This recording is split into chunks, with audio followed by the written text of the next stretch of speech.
We were arrested the 8th or 11th of July, and we stayed until the 30th of July.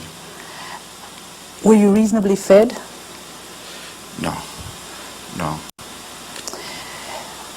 Were you told what was going to happen to you when they told you you had to get in the train?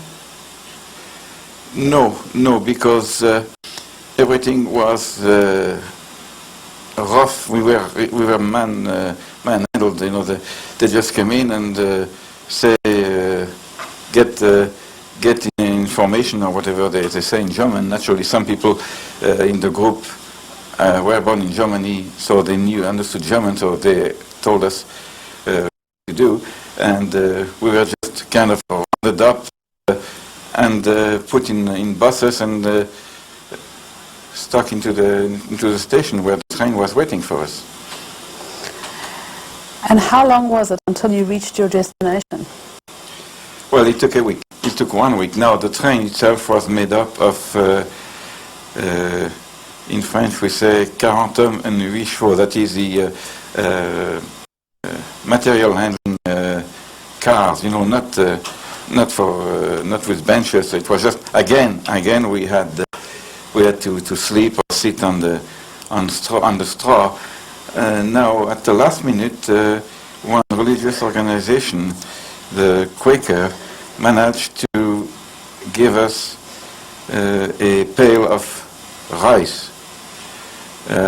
Now, in our particular wagon, there was families, and I think the very first night someone used that pail for something else, and from then on we practically had no food, just what we could have saved from the previous days of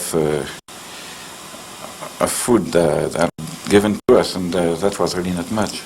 Do you remember sleeping in those boxcars? Yes. Out of sheer exhaustion? Yes, and well, again there was boredom, sadness, and resignation, and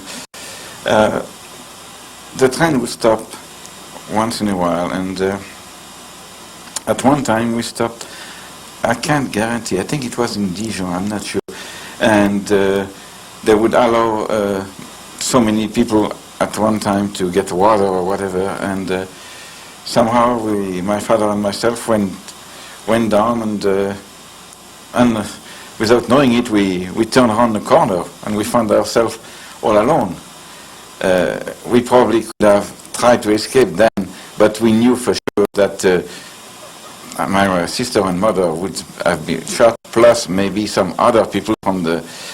So in face of that responsibility, we just came back, and that the Germans knew, and they played on that naturally, because they knew that, everybody knew that if somebody escaped, you know, somebody else would be a scapegoat. So they actually had a roll call every time the train stopped, and the people got back on again? It was not a roll call. They would just open the door, and whoever happened to be the first one, and whenever they decided that it was enough, it was enough. No, it didn't matter if one person or the whole wagon done something. That. Can you describe what it was like on your arrival?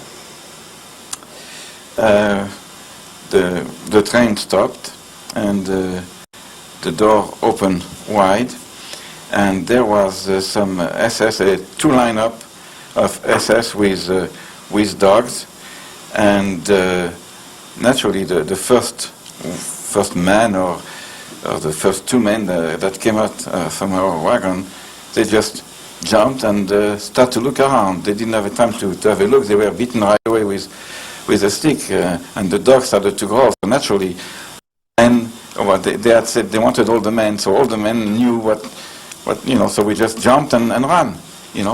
There was no way you could do anything else, because you would be beaten up. So I did the same thing, and that's matter of fact, I didn't have a chance to even have the last look at to my mother and or sister, and to this day, this is a problem for me.